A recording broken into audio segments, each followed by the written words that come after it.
Você está ouvindo aí do fundo, está saindo a voz do ministro Luiz Roberto Barroso. A gente vai voltar agora do intervalo da TV, anunciando, já que já dou em primeira mão para você que está na internet conosco, que o ministro Barroso acaba de anunciar que vai se aposentar.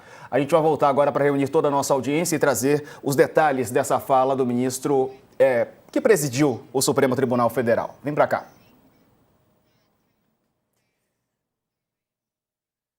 De volta para toda a nossa audiência, vamos com imagens ao vivo do Supremo Tribunal Federal, onde o ministro Luiz Roberto Barroso acaba de anunciar aposentadoria. Havia toda uma expectativa sobre esse assunto e o ministro acaba de anunciar aposentadoria. Deixa eu chamar aqui a Daniela Lima. Dani, o ministro Barroso já havia falado sobre essa possibilidade, ele foi fazer, você até trouxe a informação aqui, uma espécie de retiro espiritual, né, para meditar sobre o assunto e, pelo jeito, decidiu se aposentar.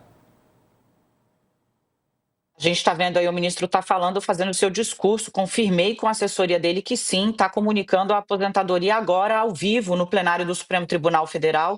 Não sei se a gente tem o som, acho que vale a pena ouvir um pouco o Vamos ministro. ouvir um pouco? A informação sobre o retiro, vamos super. A informação sobre o retiro é da Carla, da nossa Carla Araújo, mas a gente contou que já está uma briga em Brasília por essa vaga que o ministro Luiz Roberto Barroso abre. Vamos ouvi-lo. Vamos. Mas por gratidão. O Brasil me deu tudo o que eu tenho.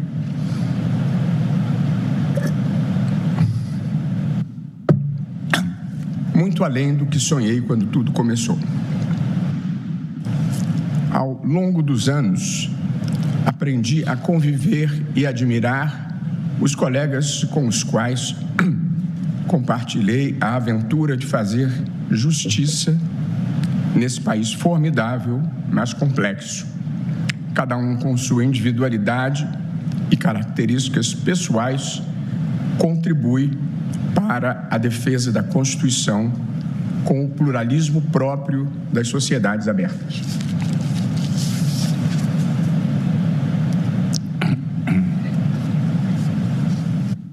Preciso de mais água, está trabalhando?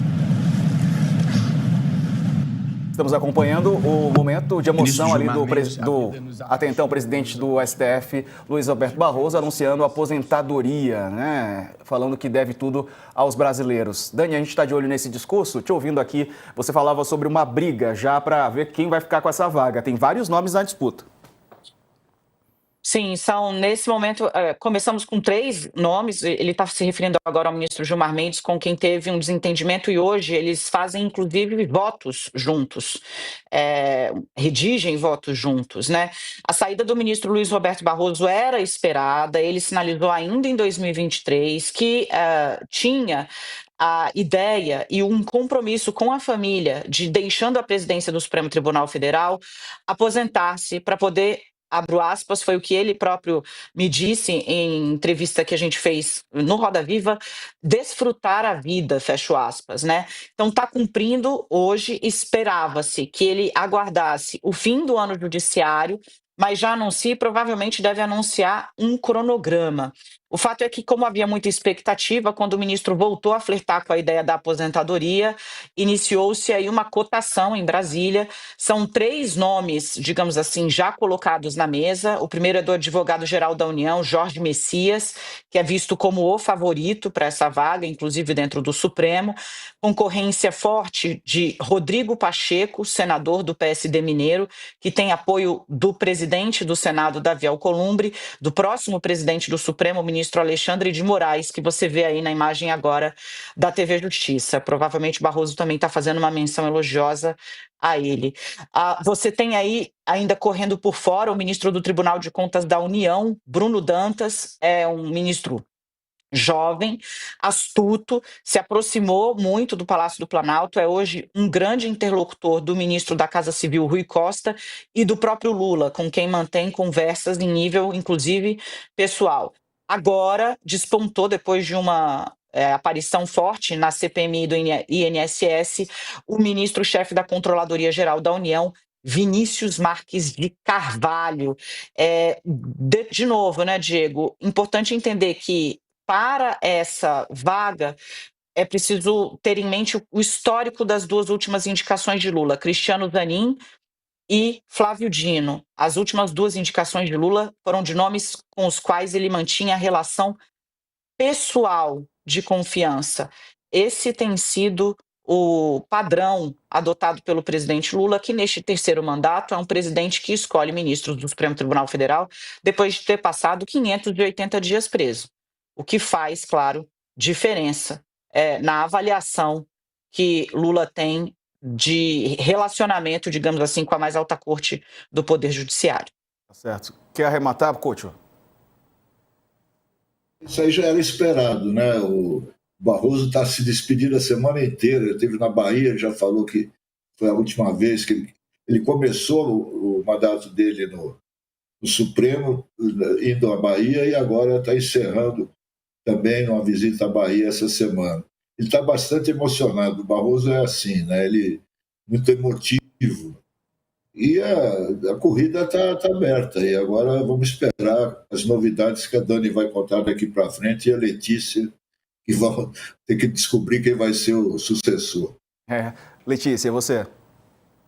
Então, o que nesse contexto, dentro do que o coach estava colocando, né, que ele é muito emotivo e tal, o Barroso também sentiu muito o peso da toga, né, e da presidência do Supremo nesse ano especificamente, principalmente depois que ele e a família dele foram sancionados pelo governo americano, né? O filho dele, inclusive, estava morando nos Estados Unidos, trabalhando lá. O Barroso, dentre os ministros da corte que foram sancionados, é o que mais tem ligações nos Estados Unidos, com os Estados Unidos, tem imóveis, investimentos.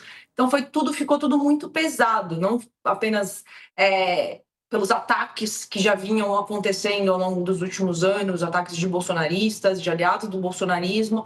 Isso tudo foi ficando muito pesado, mas teve um momento ali, eu lembro que, acho que, se não me engano, foi em julho, quando teve a sanção, né, a revogação dos vistos dos ministros, ficou todo mundo ali na corte, todo mundo no tribunal falava, agora está no limite para o Barroso, né? Os colegas dele mesmo reconheceram que estava muito pesado isso tudo. Não que agora, saindo, vai mudar, o governo tira esse problema da vida dele, mas para ele cuidar da saúde dele, cuidar da família dele. O ministro era casado e ao longo nos últimos anos, não faz muito tempo, ele ficou viúvo. Então, ele tem um monte de questão pessoal que ele foi chegando a gota d'água dentro do copo, né? O copo foi ficando muito pesado.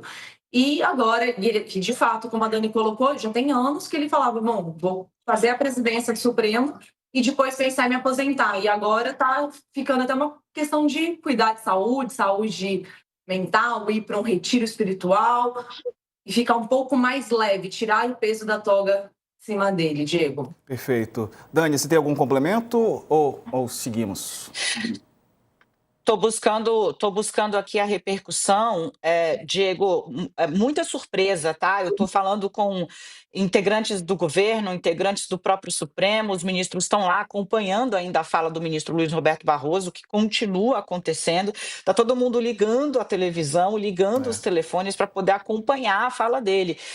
Ele ter guardado, ter conseguido, digamos assim, né, manter isso até agora, inédito, foi um grande feito não ter vazado. Eu estou perguntando aqui aos ministros do Supremo e também ao pessoal que que atua junto ao ministro Luiz Roberto Barroso, se ele anunciou, se ele avisou ao menos os colegas, porque para isso ter ficado a sete chaves, sem qualquer tipo de comentário de vazamento, ele deve ter guardado isso, inclusive, dos pares que acompanham ali atentamente a fala do ministro que deixou a presidência do Supremo não deu 2 semanas, né, Diego? Foi dia 27 a posse de Fachin. A gente, hoje, dia 9 de outubro, foi 27 de setembro.